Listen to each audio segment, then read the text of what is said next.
Leah from Island Sun Tarot. Welcome to my September favorites. Let's just dive right in with Tarot and Oracle because some of these will be no surprise to you at all. First, for Oracle, I have the Isis Oracle. Again, no surprise. This deck is amazing. There's no other way to put it. If you appreciate the artwork at all, I would get it. Just get it.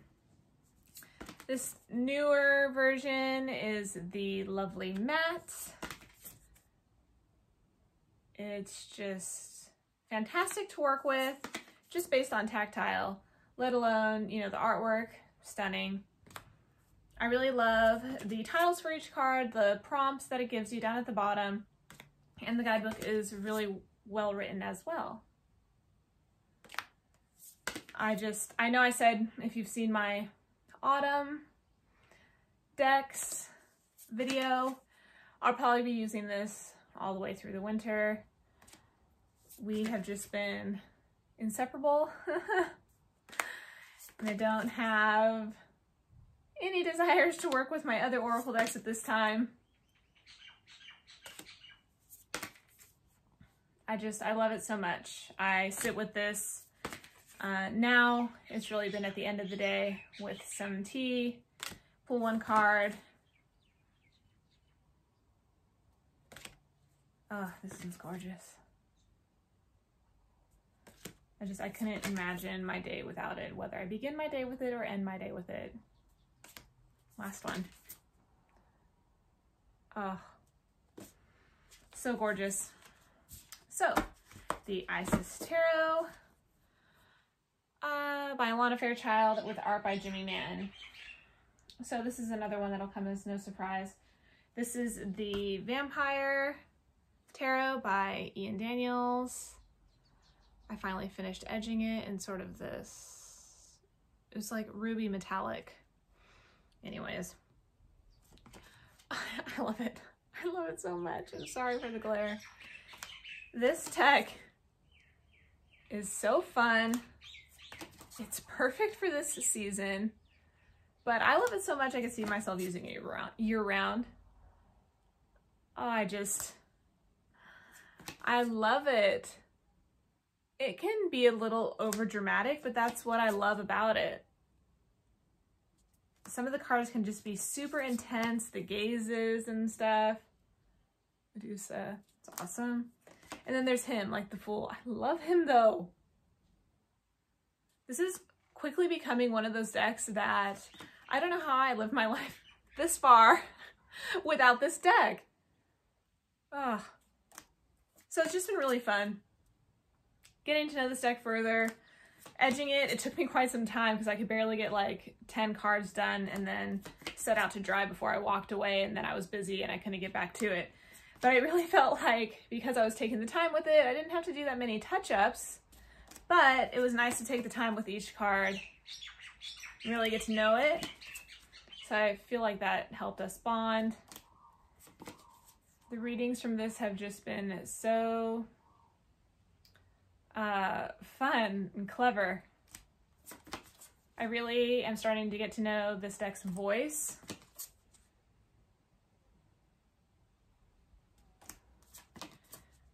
It feels like a friend pulling up in their car being like, "Get in, loser, we're going shopping." I don't know, like that's just how it makes me feel, like hanging with your girlies, go and get some Starbs,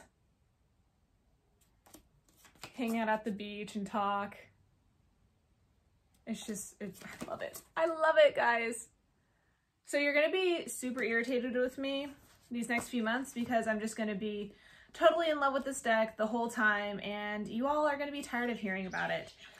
So while we're talking about this deck, before I move on to another, let's just take a minute to talk about the guidebook, Phantasmagoria.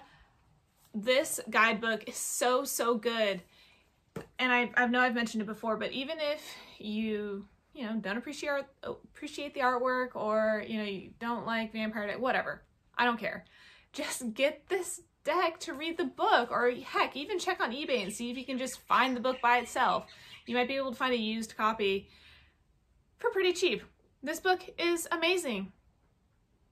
I love it so much. So, recap, super fast.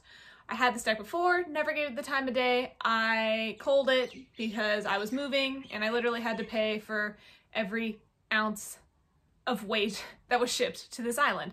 So, the one thing I did do when I had it before was read the guidebook because I'd heard that it was just so amazing. It is. And I've been reading through it for a second time. I'm almost done with it. Just a lot of great information. I love the way that it's written. It's beautiful. So please, if you don't like the cards, just eBay it. Try. You never know what you can find on there. All right, let's continue with decks. This is another one that probably comes as no surprise. Oak, Ash, and Thorn by Three Trees Tarot. I believe it's Stephanie Burrows. I always forget the artist name. Adam Othellers. Sorry. So, I've had this deck for almost a year in October, which is like shocking to me because I can't imagine my life without it. It's absolutely just a pleasure to use because the cardstock is so soft and buttery.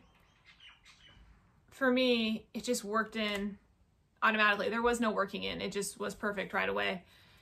And I clicked with this deck super fast, so I felt like our connection was very deep, very quickly. And so I've really just enjoyed this last year working with it. I didn't feel like there were any hurdles to get over to work with this deck. These all feel just like forest friends walking in a glen. Oh, I love this.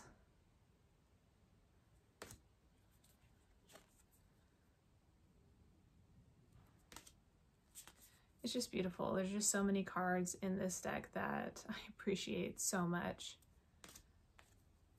And I'm also getting really excited about her.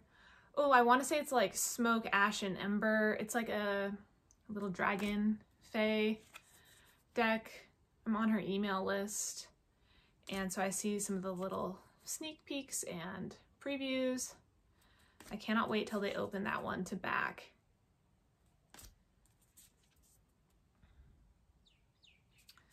All right, so Oak, Ash, and Thorn, another one just like the Vampire Tarot that I just love, and you're going to be tired of hearing about it by the end of the year.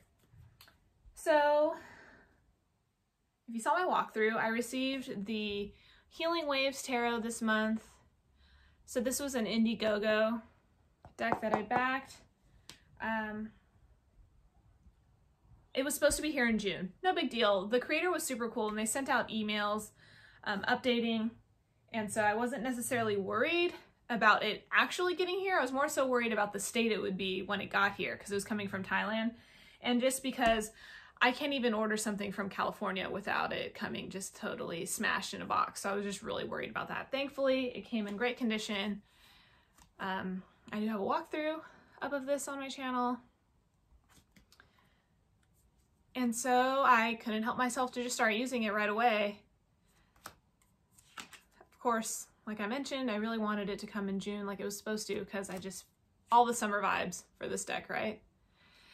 But for me, it really doesn't matter. I have such a connection with the ocean.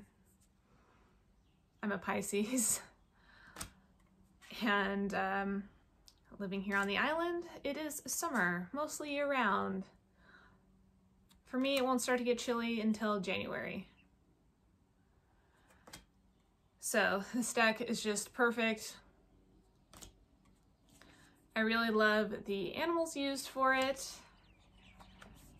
It's a lovely matte, sort of a rose petal, but it shuffles really well, so it's not the sticky kind. I love her. Gorgeous egret. Just so many cards to love in this deck, and it's been fun getting to know. Still in that, getting to know process. It's only been a week, a couple weeks maybe. Oh, probably my favorite. We'll end with this one.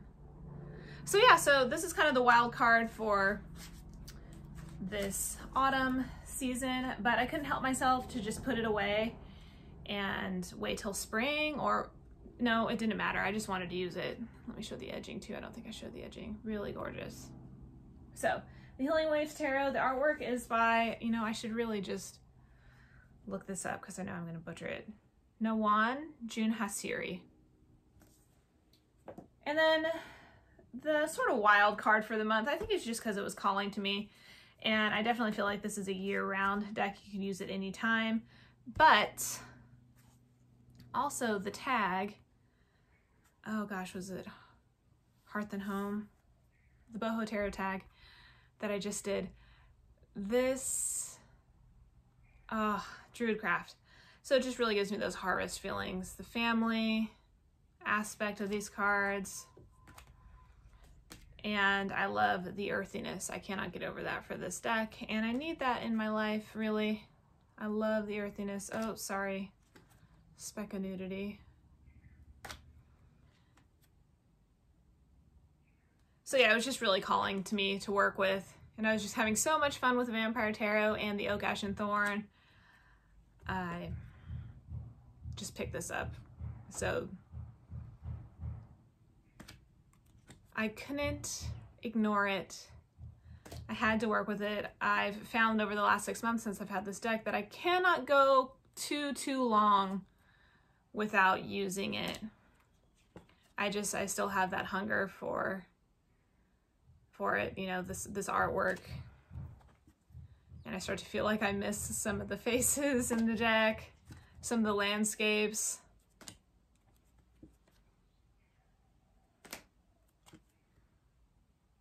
So yes, the Druidcraft Tarot, sort of my wild card. It was just screaming at me. I couldn't ignore it. So that's all I have for decks. Let's go ahead and look at crystals next. I have just 2 different types, but I have several different pieces of this one to show. So, Obsidian. I love Obsidian so much. This is like a perfect palm stone.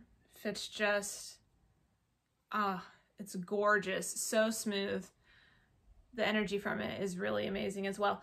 So this is like a protection stone. My first piece of obsidian was this gorgeous little piece, flat.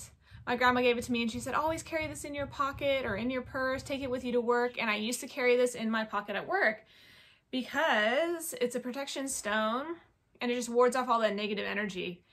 And I used to work in a relatively toxic environment and I loved carrying this with me. It definitely made a difference. I have another little small sort of triangular piece that I do like to carry with, also for my grandma. And then I have this larger piece. This is a gold sheen obsidian. I'm gonna try and show you so that you guys can see it, but I don't know if the camera will catch it. Just barely there, you can kind of see it. It's just so gold. The window is kind of helping me, or not. Yeah, so it has sort of a gold eye on both sides. Just really pretty. And so I like having this around when I do readings. I really just feel like it purifies the space. And I hate negativity. I'm a super positive person. And this has just been great this month. Sad to say, there's been a little bit of negativity and gossip at the stables where I keep my horse.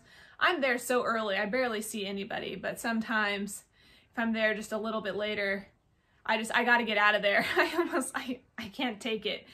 And I start to feel like I'm on fire. Like, okay, I'm done. I need to go. I can't anymore because it's not directed at me. It's not about me, but I can't even just be there in my horse's stall mucking, listening to everybody around in the barn aisle talking. And I'm just like, okay, that's enough. I gotta go. This has really helped me. And then on that same thread to go with it, I've come home and sat with my orange calcite. I do have a couple smaller pieces of this that I keep in my bag. I carry it with me at all times. This is a energizing stone for positivity. And my mom calls this the 50-50, like an orange Julius, because it just looks like orange and cream. This is a stunning, stunning piece. I've seen some other, I have a smaller piece. I'm sorry I didn't bring it to show. It's literally just all orange. It's a bit of a creamy orange. It's not see-through or anything, but I just love this piece. It sort of has this lighter side here, and then I love the white streaking through it. It's just so gorgeous and so striated. Wonderful energy from this. It's just, it really is. It's so positive. Such a happy stone to have.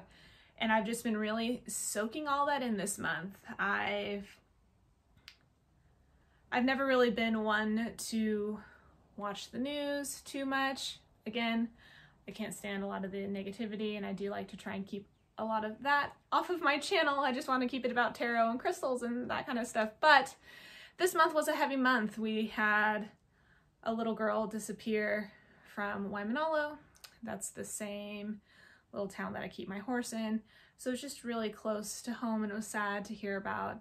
And also getting wrapped up in my mom and my sister following the missing persons, or the Gabby Petito case from Wyoming and New York, just across the US. Just a really terrible, sad story that I feel like I kind of got roped into with my family telling me about it. And then I was like oddly curious to learn about the case, and it was just too much negativity. So that is why the Obsidian and the orange calcite have really been my friend this month, just to, like, I don't know how else to put it, just to let all that go. Don't need that negative energy. So I love it. Orange calcite. If you haven't worked with it before, try and get a small piece and see how it makes you feel. I carry a couple small pieces with me in my bag, and I also have one. I always keep this next to my rocking chair. It has a cute little wooden stand, and so I will hold it in my lap, but I just love having it just there within arm's reach on my side table. The energy is just so beautiful. But if you don't have a piece, please try it. Positive, energizing, it's gorgeous. Okay, so for books, I already did talk about the vampire guidebook. I really enjoyed that this month. I'm almost done with it. The other that I was working on from last month is The Shadow of the Gods. Finally finished it. I don't know why it felt like it lost a little momentum for me, or I was ready to just start reading something else. This was a new author for me, and also I have an issue with reading a series that are not completed yet, because I don't know how long I'm going to wait. I will admit there is a, I think I mentioned it on one of my prior monthly favorites, because I had reread The Ruins of Ambrai by Melanie Ron. Yes, and anyways, it's supposed to be a trilogy. There's only 2 books out. It's been like 10 years and she hasn't come out with a trilogy. She has, as an author, personal things going on in her life, and I totally get that, but the series was just so good. I was dying for the 3rd one to come out, so slightly jaded over that. And let's not even mention Game of Thrones, because I read the first 3 books, or the first 4 books, before it was even a TV show. So when it became a TV show and everybody was just like, oh my gosh, Game of Thrones, it was just like, seriously? Calm down. It came out back in the 90s. Chill. But it has been absolute agony waiting even for the 5th book. I had to wait for the 4th book to come out because I had read the first 3. I'll never forget when it came out, and I was still in that like not driving age yet. I think maybe I was a junior, early junior. And I begged my mom to take me to Barnes & Noble the day that hardcover book came out, and I was like, I have to have it now, today, right now. Come on, let's go. And so let alone waiting for the 5th one, and now it's what, the 6th one? Is it ever going to happen, guys? Probably not. I'm sure this author will finish the trilogy, but as I got off on a little tangent there, I'm really sorry. I think that's why I didn't want to finish it. I started to get to those last few chapters, and I almost was like, oh gosh, I almost just want to leave it and wait till the 2nd one comes out, and then I'll finish it and get the 2nd one, and I'll be ready to go. So I think that was just my hang up with this, but it was really good. I'm excited to see how the characters continue to grow. I always feel like the first book is the most, not the most, but the exciting one leading up to the 2nd one that can be a book of more like movement, character growth, might not be great growth. So it'll be interesting to see how this author does a trilogy, since it's the first book that I'm reading from him. So Shadow of the Gods by John Gwynne. I'm excited for the 2nd one to come out. This was just published this year, so I don't know, like I said, how long it'll be. So then after that, I picked up, this is a reread for me, but I haven't read it in quite some time. It's by Sarah Douglas, Haiti's Daughter. So it does become sort of a time travel. You follow the same set of characters as they're time traveling, and I believe it's 4 books. So I only read this book because it is by, because she wrote The Wayfarer Redemption, which is the first book in a series with Enchanter and Starman. Anyways, I love this author. The way she writes is just enchanting. It really sucks you in. You don't want to put it down. So it's just been a while since I've read the series. I thought it would be fun to reread it. And when I moved here and I went through all my books, I told myself, you're only going to bring books that you're going to reread. So, Haiti's Daughter by Sarah Douglas. It's an awesome read.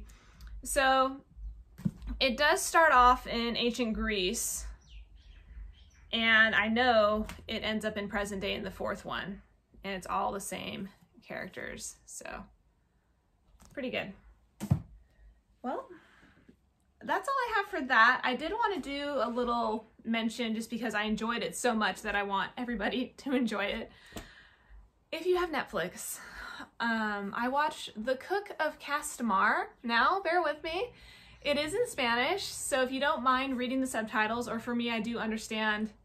Well, I took Spanish for many, many years in school, so I should be able to speak it better than I can. But there are some words that I do recognize, and so it is a little easier for me to just kind of skim the captions.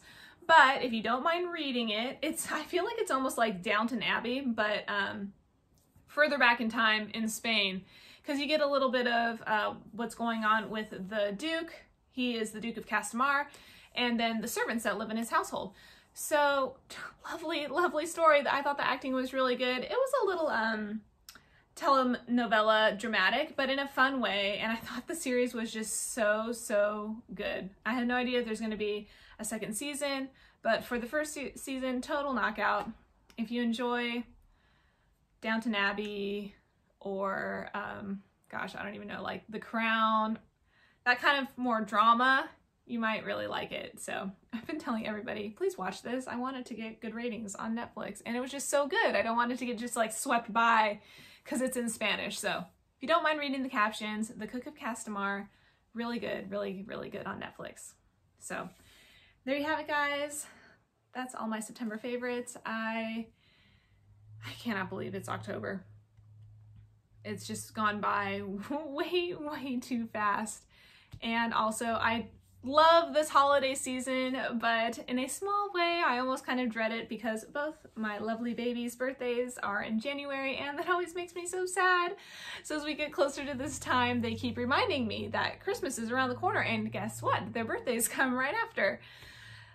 So it's going by too fast, guys. Anyways, I've babbled enough. Thank you so much for watching. I hope you guys enjoyed it, and I'll see you in the next one. Bye!